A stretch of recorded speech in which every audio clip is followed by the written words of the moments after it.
when we're anxious, we're often thinking about what's going to happen in the future. We're predicting something fairly negative or catastrophic, and we're predicting it with a fairly high level of probability. And that's usually the recipe for now we're feeling anxious because we've created a threat and we're believing the threat is highly likely to happen. So of course, the brain's reacting to this. And there could be many answers to, what do we do with this? But sometimes a short way to start thinking about it is making a difference between a possibility and a probability. Welcome to another episode of Executive Health and Life. I'm your host, Julian Hayes II, back at it again, as I always say, with a fascinating guest. And today we are talking about resilience. And this is a blurb that my guest said in her book. Most of us have an eye on our resilience when things are mostly fine, like on the first day when we can be very good. But when we get caught is on day 8, and you can add even further beyond that.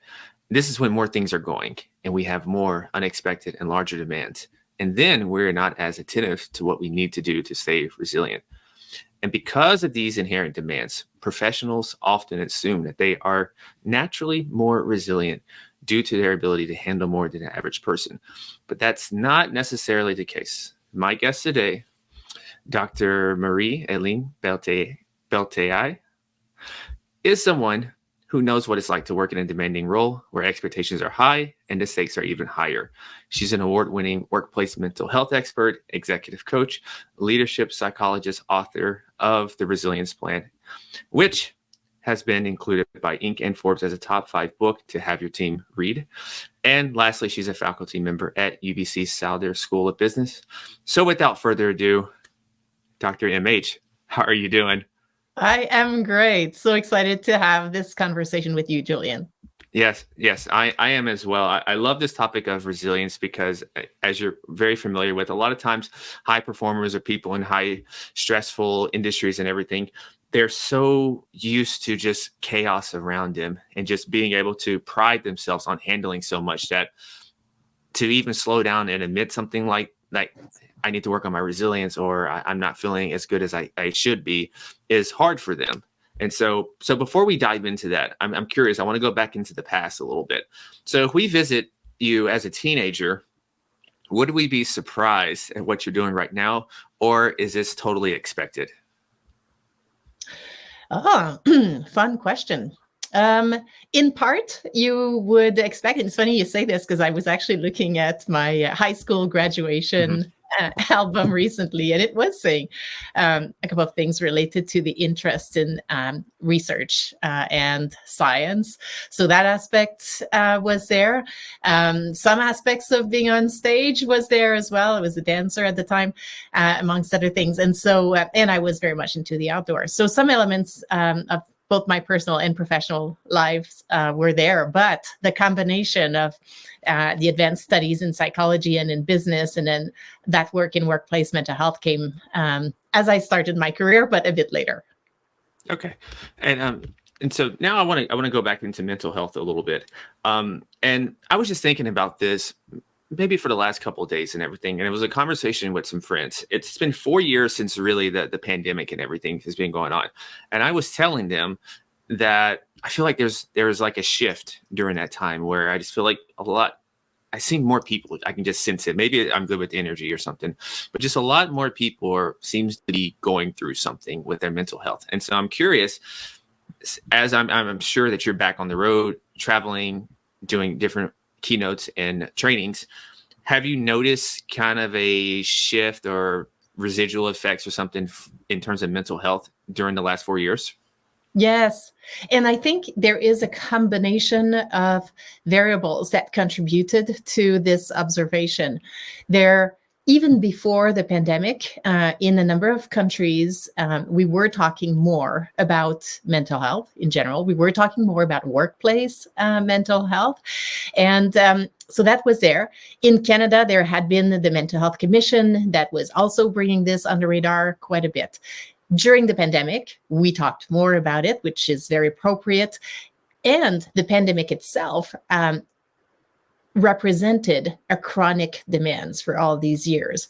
And to some degree, for some people, is still part of what they experience. And so when you look at the combination of, we were starting to talk more about it as a pillar of health in general, just like we have physical, mental, financial health all together. That conversation was there. The pandemic accelerated the conversation. And now we have additional chronic demands that are there, whether they're political, economics, the fact that artificial intelligence is more present in both our personal and professional lives, bringing some positive results, but also creating lots of questions, lots of uncertainty, and therefore representing a chronic demand as well. So we're experiencing more of it, we're talking more about it, and we're experiencing more demands, and that can lead to more challenges. Mm-hmm.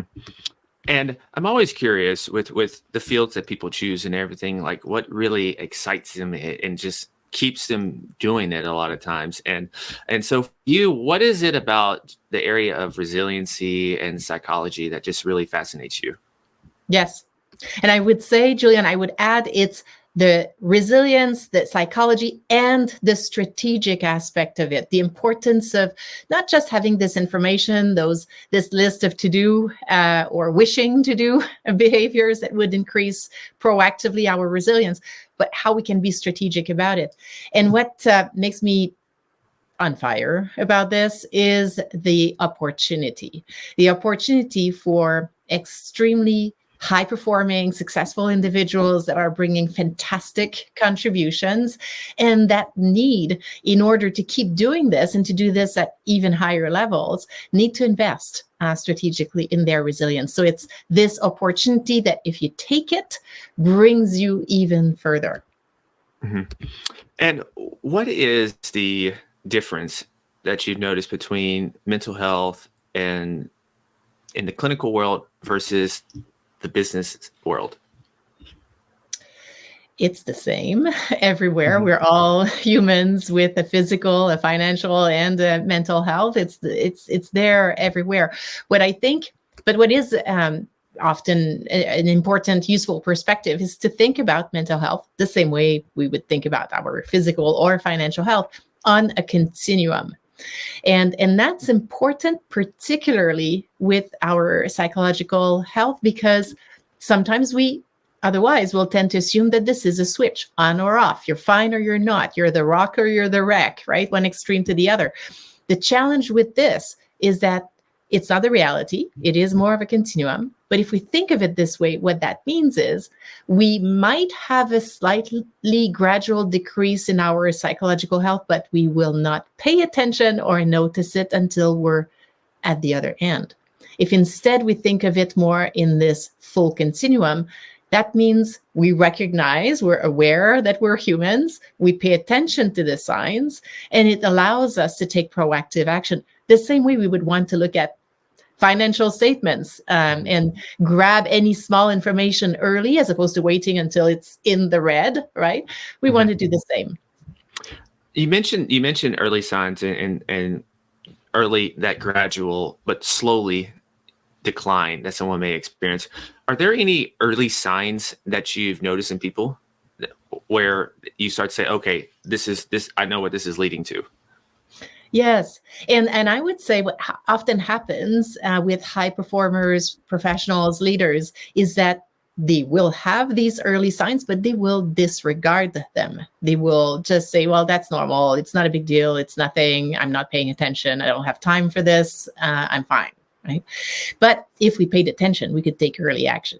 And so the signs that often, especially high performers and professionals and leaders will potentially experience is just noticing that they're not completely exhausted yet, but they're overextended more than the usual. They're not completely cynical about everything yet, but you're not feeling the engagement that you used to feel. And you haven't made massive mistakes, but the amount and the seriousness of things falling through the cracks is a bit bigger than usual. You might also notice that you're more impatient than before. You're reacting in a way that's not your usual self. And the other one that often, particularly this group, will notice is a slight decrease in your concentration. So you're reading something, and usually you've read it, you move on, it's in, and now you've read it, and it's as if you have not read it at all. You read it again, and it may take a few times. And these are early signs. Nothing terrible, just good signs to listen to so that you can take early actions, get out of this faster. Okay. I'm curious about this also, and this is just me just thinking. I tend to think a lot of times that people in this high performance world are probably going to have a bit of an ego, which is good because you need to be confident. You need to have maybe a slight percentage of delusion to believe you can do these things, and that's probably served you well to even rise up to these positions or to build that company. So my thing is, how do you get the buy-in for someone to look into these types of things? Or is it, as I say in the health world, a lot of times it's not really a problem until it's a problem. So a lot of times we have to experience some kind of pain that's enough to awaken us. Is that the same case in your instance, or do you get sometimes clients and people that come before that happens? Yes, you're 100% right. The thing that will get people to, for sure, realize they need to invest is if it hurts. If they've gotten a bit further on that continuum and it got to a point where it's a problem, that is one circumstance. Another one will be if they have someone close to them who have gotten close to it like this, someone that they didn't think could ever. The reality is that it could be any of us, but sometimes that will also raise that awareness. But I will tell you that more and more, and potentially it connects with our the first part of today's conversation about increased awareness, more and more people consider it their strategic advantage. Getting into this earlier, ahead of the curve, using that additional resource, because the kinds of things we're using in full psychological treatment in therapy are tools that everyone can use. Even if we're not in need of these tools, we can use them proactively. And so that puts us in an even better position for ourselves. It increases our baseline, so to speak. And in that sense, not everyone around you is going to do this, and therefore it creates a strategic advantage. Where do you think this, I guess you could say, this renaissance of more people actually having self-awareness is coming from? Where do you think that's been birthed from? Well, it probably does connect with what we were talking about earlier. The fact that there has been increased awareness and attention to mental health. Children are hearing more about it in their education as well. So it's much more present on everyone's mind, literally. And so that's one part of it. We're also seeing that as we continue to progress in our organizations, in our teams, as AI becomes a cognitive partner on teams, on boards, in organizations, it becomes even more important to pay attention to the human side. We're seeing more individuals, senior leaders having people-focused KPIs, much more people-focused KPIs, and the importance of them is much higher. And that all connects together, right? So you mentioned AI. I'm curious, what's your overall opinions about AI, and how are you seeing it kind of infusing into your world? Oh, it is infusing in everyone's world, and probably even faster than we think it will. My main angle on AI is the impact of AI in our work and personal lives, and how, as individuals, as team leaders, we can help surf that wave in a way that it is going to be as healthy as possible for everyone. And we're seeing emerging research. It's a lot of what I talk to our organizations and overall teams on how we need to recognize this, not wait until it's so present that we don't have a choice. Ideally, be as proactive as possible. And there are a number of ways to do this, but much similarly to how I'm arguing we very much want to be strategic and proactive about our resilience. We want the same. We want to be investing in our AI resilience in a proactive way, because it's here. It's going to be here in even more, in larger ways. Mm-hmm. Yeah, the AI is a very interesting thing. Yeah,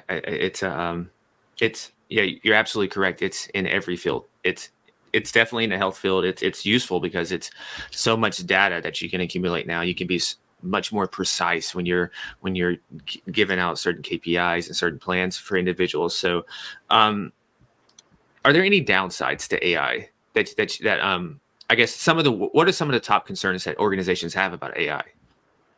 Well, so I'm not going to speak on the technology aspect of things, Yeah. but from the psychological, right? The psychological, the human side of it is one of the recent numbers I was looking at were statistics from the American Psychological Association, most recent Stress in America survey, and reminding us, showing, which we've seen in other surveys as well, how the more individuals are worried about AI, the more they also tend to report negative impacts of their workplace on their mental health. Now, that's important because what we're seeing here is that the worry is making things more challenging. We don't even know yet if the impact is going to be a challenging one, but the worry is there and has an impact. And what that means is that as leaders and team members, we can do things that can mitigate that impact. We can bring more training. We can create cultures of even more psychological safety, where meaning individuals can bring their concerns, can bring differing perspectives, which will be critical in order to stay ethical about what decisions we make about AI. So there's a number of ways in which the impacts can be there, and there are a number of ways in which we can mitigate these impacts. And when we're thinking about, I'm going to dive into a little more of the resilience aspect, and we'll build that out. I guess the first question is, what does resilience mean to you? Yes, it's there are many definitions of resilience, and as many writers, many researchers tend to use that same definition that I'm also using in my book. So our ability to go through adversity and come out even stronger. Okay, so it means that adversity here can be an acute moment, and that's often what people think about. It can also be those chronic demands, like we said, the pandemic, economical stressors, political stressors, AI, all of these. The chronic stressors we tend to sometimes dismiss because we think, well, everyone's going through this anyway, so it doesn't count. Yes, it does. It's there. And then the other important element in this definition is really the growth aspect, that we are learning from this, coming out even stronger. So that's the definition I use. And we use the same, whether it's for individuals or teams. Mm-hmm. And now let's add the word in front of that you used a lot in your book, and that's strategic resilience. And so what's the extra piece of that mean? The extra piece there is, Julian, it's similar to, and that's how this combination came in my work. I was talking with business leaders and all about resilience, and they were like, oh, what's the, what do I need to do here and why?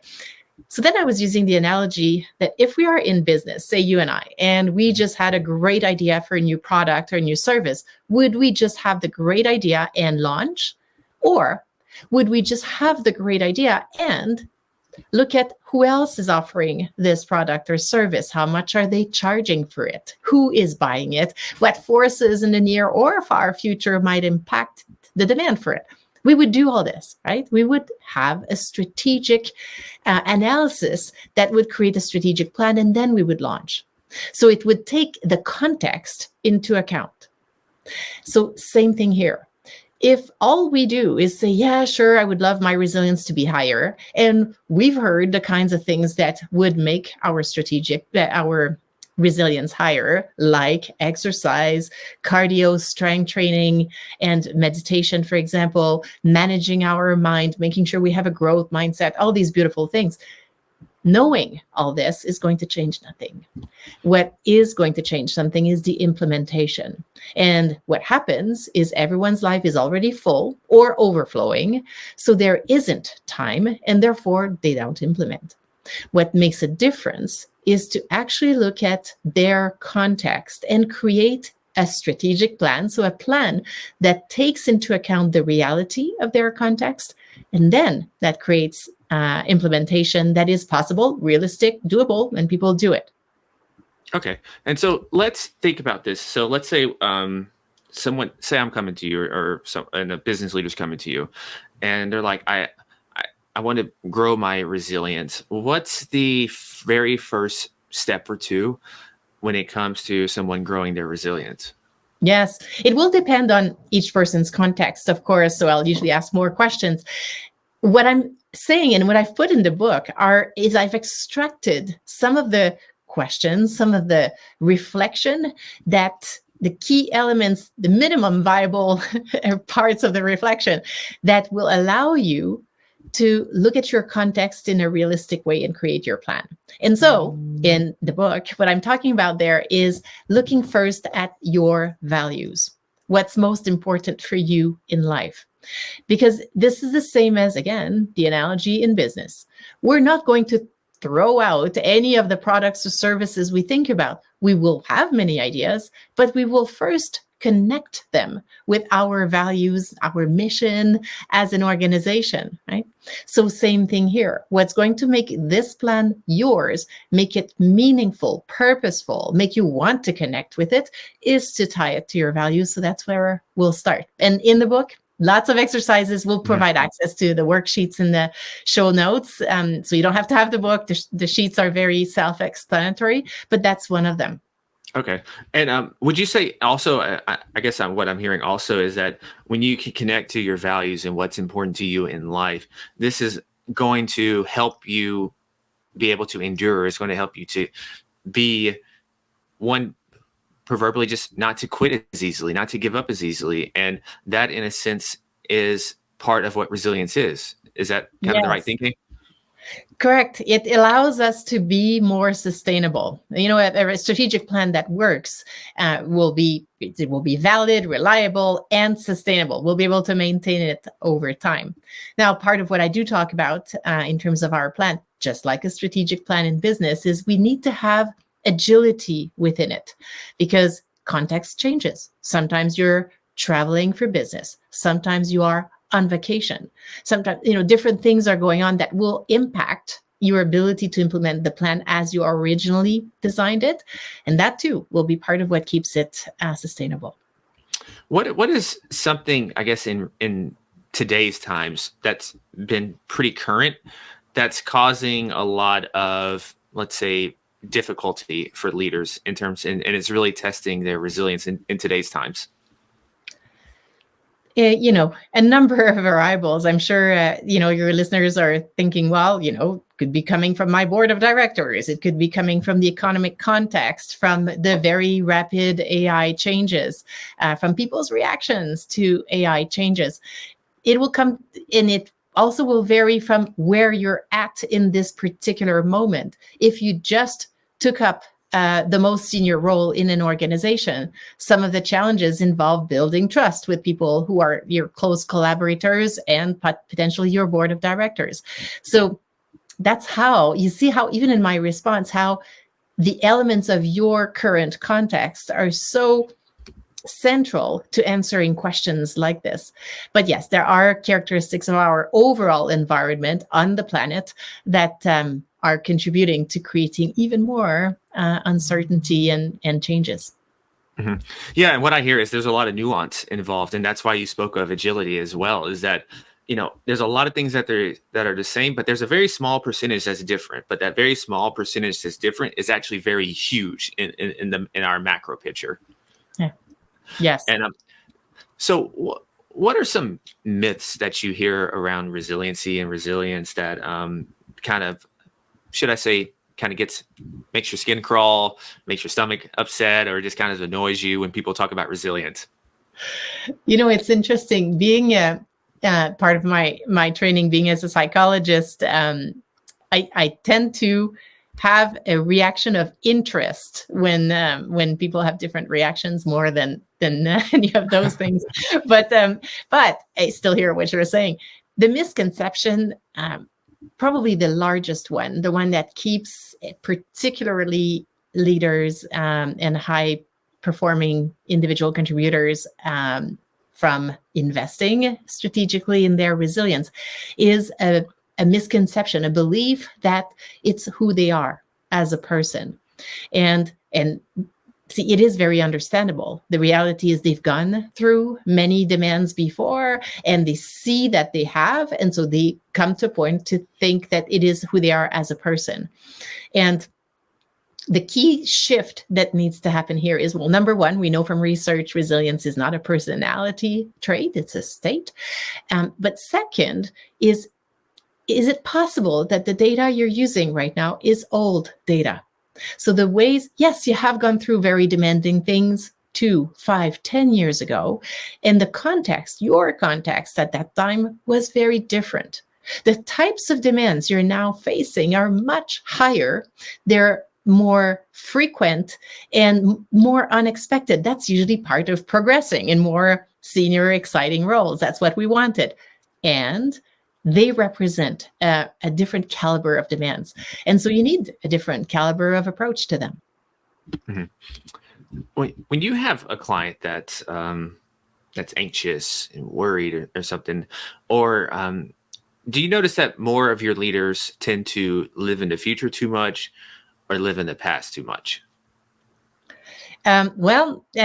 The tendency when we're anxious, it usually is a bit more future oriented. It tends to involve, as opposed to say when our mood is lower, it tends to be a bit more past oriented. It's not always the case, but it's often something that people observe. When we're anxious, we're often thinking about what's going to happen in the future. We're predicting something fairly negative or catastrophic, and we're predicting it with a fairly high level of probability. And that's usually the recipe for now we're feeling anxious because we've created a threat and we're believing the threat is highly likely to happen. So of course, the brain's reacting to this. And there could be many answers to, what do we do with this? But sometimes a short way to start thinking about it is making a difference between a possibility and a probability.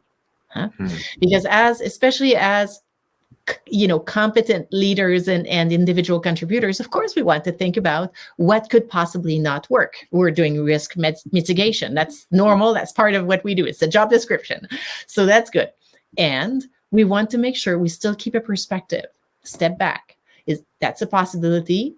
The probability is not necessarily that high. Now, it may be low and needs attention, of course, but that's part of what helps us keep a realistic mindset, allowing us to take the appropriate actions, have our eyes open, look at the full picture, but not make worse predictions than we need to. Mm-hmm. And I forgot to ask, I know we were talking about growing resilience, and you mentioned there's a bunch of exercises in the book, which there are. Let's share maybe one exercise that we can do that you think is a great start for the majority of people. Yes. The one on values that we mentioned earlier would be a good one to do. It does not take a lot of time, and it starts you from a very grounding place. Another one that I've probably received the most feedback about is, again, very simple, but it does the job. So table, 1 page, create 2 columns. On the left, your demands, and I'll explain that in a second. And on the right, your sources of supply. So that's my demands and supply table, but not in the same way that you usually think about it in the business sense. Mm-hmm. Here, we're listing all of the demands you're facing at work and in your personal life. And usually people will start with demands they don't want to have, but they have to deal with. Great, put that there. But then also list what I call the positive demands. So the things that are requiring more energy than usual, even if you're very happy to have them. So you just got this new role. You're very happy about it, but it represents a demand, right? Because now lots of changes and adjustments. So you do your demand side and you do your supply side. So what brings you energy? And here, pause for a second. You have to make sure that you list on the supply side what is actually happening. I'll give you an example. Sometimes I'll ask people to do this and we're in conversation because sometimes people say, let's just do an exec coaching session instead of me going through your book and the exercises. I need 1 hour, all of this done. We do that too. And so then I'll say, wait a second, don't write. tell me some of the things you're going to put on your supply side. And they say, well, I try to go for a walk 3 times a week with my partner in the evening after dinner. Blah. Okay, great. How long? Oh, usually at least 45 minutes. Great. Last 2 weeks, how many times did you go? Well, not the past 2 weeks because it's been very busy and all, but, well, then it does not go on the list. Right? Because that's the thing. This simple exercise catches so many blind spots. As high achievers, we tend to minimize the demands and we tend to overestimate the sources of supply. Now, all this has many adaptive reasons. We can understand and explain how we got there. But the reality is, in the current situation, if we're stepping back to really create a realistic plan over here, we're going to need a realistic visibility on what's truly going on in your context now so that we can build a plan that makes sense. And so after the values and taking this initial step of developing our resilience, what would be the next step that someone would generally go to? Yes. So that after that, so the values, supply and demand. The other exercise that I've brought forward in the book, trying to, again, extract what tends to move people forward in the most effective way, is doing what I call a SWOT analysis on yourself. So you're looking at internally, just for yourself as a person, what types of things tend to support your resilience naturally, and what types of things tend to create a challenge. For example, I tend to value resilience. I want to invest in this. And challenge, I tend to say yes to everything. So it becomes, I have too many demands. And then you look at the external context. Same thing. What in your context helps, what in your context creates a challenge. And with that piece between your values, supply and demand, and your SWOT analysis, you cover a good range of your overall context that is usually what you need to create your strategic resilience plan. Usually I go with 3 to 5 pillars, strategic pillars and tactics or actions within each, and you're on your way. Okay. And I have another question that's maybe a little out there.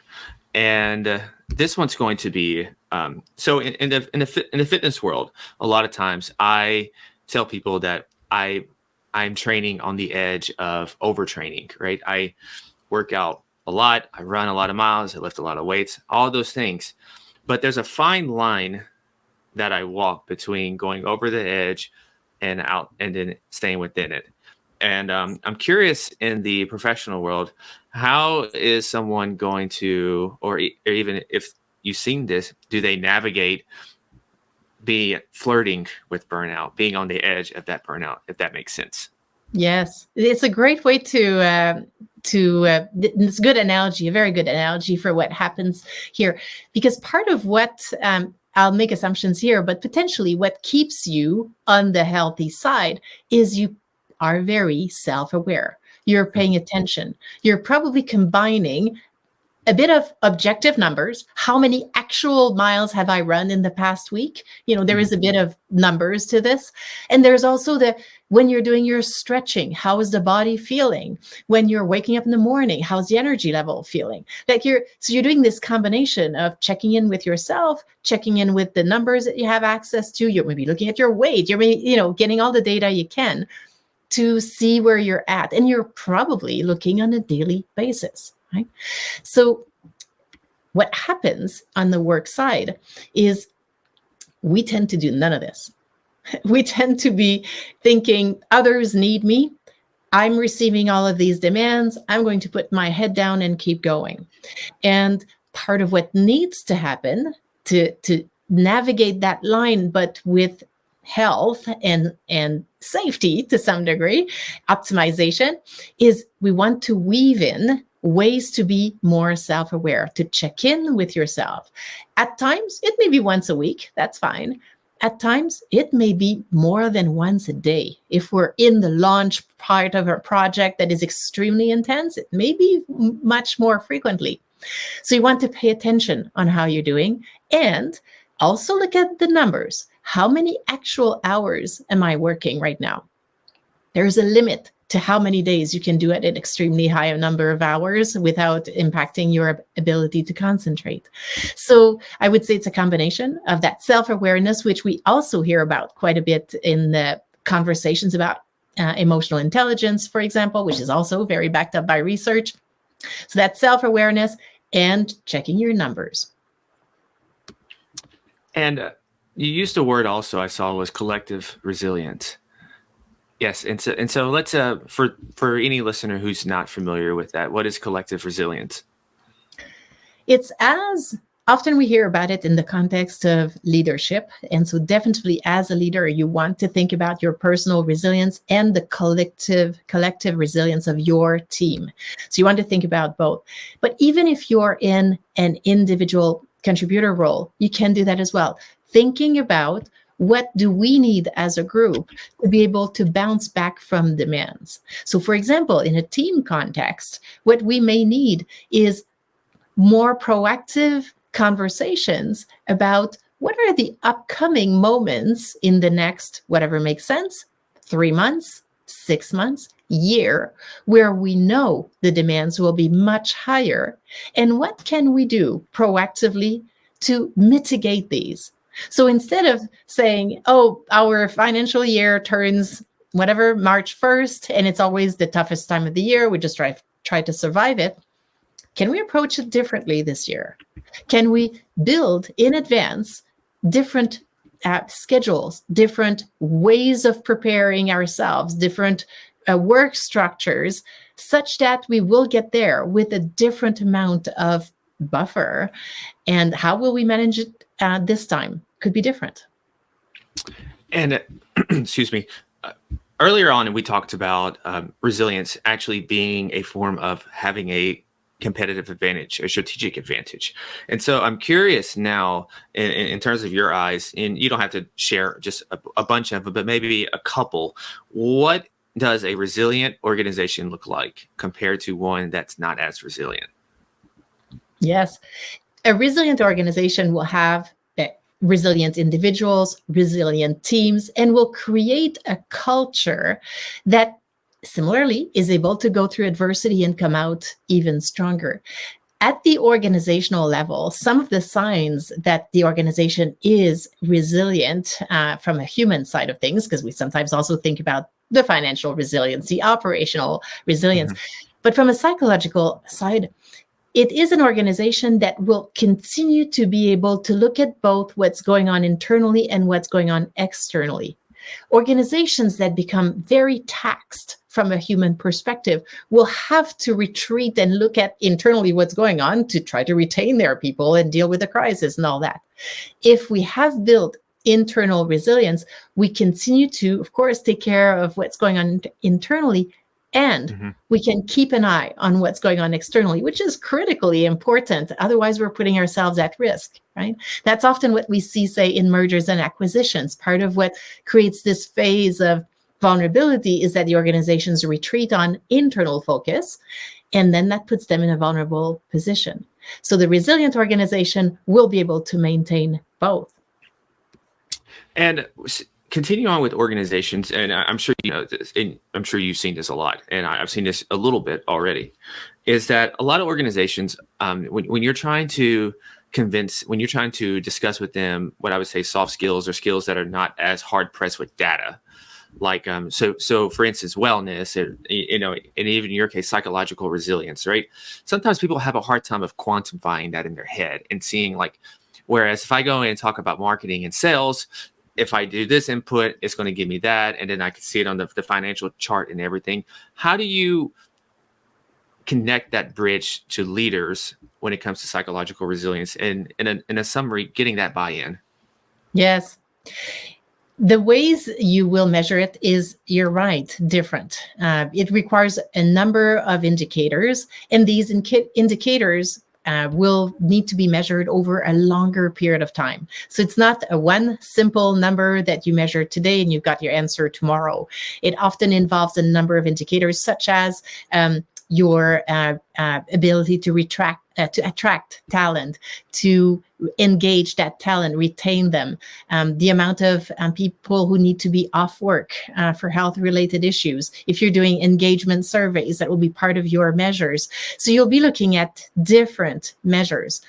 But ultimately, your main resource is your people, and your ability to attract and retain and sustain these talents is what's most important. And so it will be measures related to how this most important resource is going. And you've already seen how it's hard to attract this talent, retain it in a healthy way, and not lose people to burnout, for example, or other issues. And so that is what you usually will be looking at. Mm-hmm. Now, in an organization, often it means creating a business plan, a business case, looking at how are our numbers looking like? Where are we already good in terms of creating psychological health and safety in our workplace? And where is our next opportunity? And you know, I'm not saying the next 10 things, but maybe just the next one. And that's how organizations usually will build their mental health strategy. That makes sense. And so speaking of mental health, and how do you ensure that you operate with strong, optimal mental health? You like me, you mean? Mm-hmm. Well, I apply my own recommendations, and I do use strategic resilience plans that I evolve over time as the context changes. And you know, one of the recent context change that I had was when I was about to launch my book.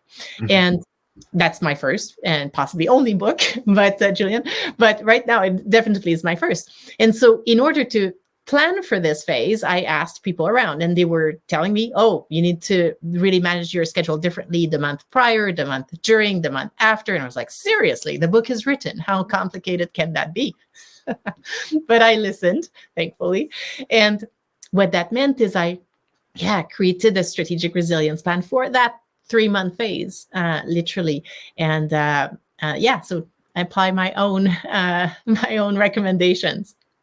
What's been the most rewarding thing about writing a book? There are many, but one of them is literally conversations like this. I was told before that, of course, as an author, even if you have lots of resources around you, your publisher and everything, that you would need to be involved in sharing information about the book. And I was thinking, yes, you know, my business side was thinking, absolutely, I will be doing this. Yes. Seeing it as a necessary action. That's it. Oh my God. Just this, right? The chance of me meeting you, speaking with you, enjoying this, inspiring conversation, for me anyway, today, would not have happened without the book. And it has created so many of these wonderful opportunities. Having conversation with someone like yourself would not have happened otherwise. And so that's got to be one of the very positive outcomes of the book. And there are others, of course, people talking to me about how it is the thing they needed in this moment in time. And it was said in the way that they needed it, which is very much what you try to do when you're writing. You're writing for your reader. So that's another one. Absolutely. And I think you'll have another book in the future. I just have that hunch, because I think it's I wrote a book maybe 7 or 8 years ago, and I'll do another one at some point. But I think when you'll have ideas, and probably now you're already learning certain things. And I just think it's when you're going through the process, it's not, you get tired of it at one point. You're just like, oh, and doing the editing and all the rewrites and stuff like that. But then when you're done, you're like, wow, this is cool. And then even just to have one person that's really benefited from it, it's a very rewarding thing. And you're like, I want us to do this more. Very true. Very true. I've said that as well before, and 100%. It's funny, right? Because you think you need more than one, really. But truly, it does feel like this. If only one has been impacted, you already feel like it's a massive win. Yeah, that's every time I write an article or anything, I just think about if one person finds benefit then it's a success, and on to the next one. It's pretty much how I think about it. And that pretty much helps me keep my psychological resilience up and not get so lost in all the other superficial vanity metrics and that type of thing. Yes, very true. Mm-hmm. And so I'm curious, when we hear the word success a lot of times, and dealing with a lot of high achievers as well, they probably have a lot of what people would say maybe materialistic success or superficial success, or not even superficial as is empty, but superficial meaning that we can see these things, right? And these are the things that a lot of us, general public, has said, oh, this is what it means to be a success. But I've seen it. I've had it times myself where you on paper have these things that are a success, but you still feel a little unfulfilled. So I'm curious with you, what does success mean to you? Yes, it and everything you just described happens so often. I think it's in part because I see it in my clients as well, that we tend to pursue certain things because they're interesting at a certain point in time. And while our values are fairly stable over time, which ones we'll focus on more may be different at certain points in time. And that's actually why in creating that strategic resilience plan, I start with inviting all of us to reconnect with our values and having that clarity. And so success, and it also connects with happiness. Often when people talk about success, what they actually think about is happiness, that sense of being very satisfied with what is there and feeling very good about it. And we know from research on happiness that what will tend to generate that happiness is that clarity on our values and to what degree we're connecting what happens in our current daily, weekly, monthly life with these values. And so I would say to your question, what probably is the best investment is that clarity on your values and aligning them with what you bring into your personal and professional life. Mm-hmm. Okay. And now let's say you have access to put a message on a giant billboard and everyone's going to be able to see it. And so what would your one piece of advice be for people to really adhere to really soak in, to marinate, to really have this idea get hammered into their head when it comes to resiliency? If I only have one sentence, it's going to be strategically resilient. Mm-hmm. Okay. And now the last question here is, we're going to go a little more micro now. So say someone is coming up to you at a cafe, and this individual wants to finish this year out as strong as possible and lay out a strong foundation for themselves for the upcoming year as well. And so we're a little over halfway in this year now. And so they come up to you and they're like, Dr. MH, what are 3 things that I can do today to start becoming more strategically resilient? What would you tell them? I would have to ask them more questions, but let's say I can't. I'll play along and pretend that I can't. So I'm going to go with assumptions based on others I've worked with that very often these 3 things will help. Mm-hmm. I would say, number 1, bring meditation. A lot of the people I work with are recovering in very active ways, in exercising, that kind of thing, but they have not yet incorporated meditation, or in only small ways. Even if you think it's not for you, it is. You have a brain, therefore, yes, you need that. So I would say meditation is 1. Second, I would say identify one goal you have for the next year and one action you can take now towards this goal. And then I would say, number 3, connect even more. And I'm saying this because people know the values of connections. They are connected with people. However, the high performers will sometimes have a bias towards getting stuff done. And that's important. And we also know from research that if we're increasing our connections, we're going to be better at everything.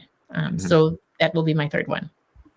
Awesome. That's a great way to bookmark this conversation. I really enjoyed this conversation, and I enjoyed the book as well. I want listeners to go out to get the book as well and to keep up with you. And so speaking of keeping up with you, where can everyone go to keep up with you, and where should they be directed to and everything?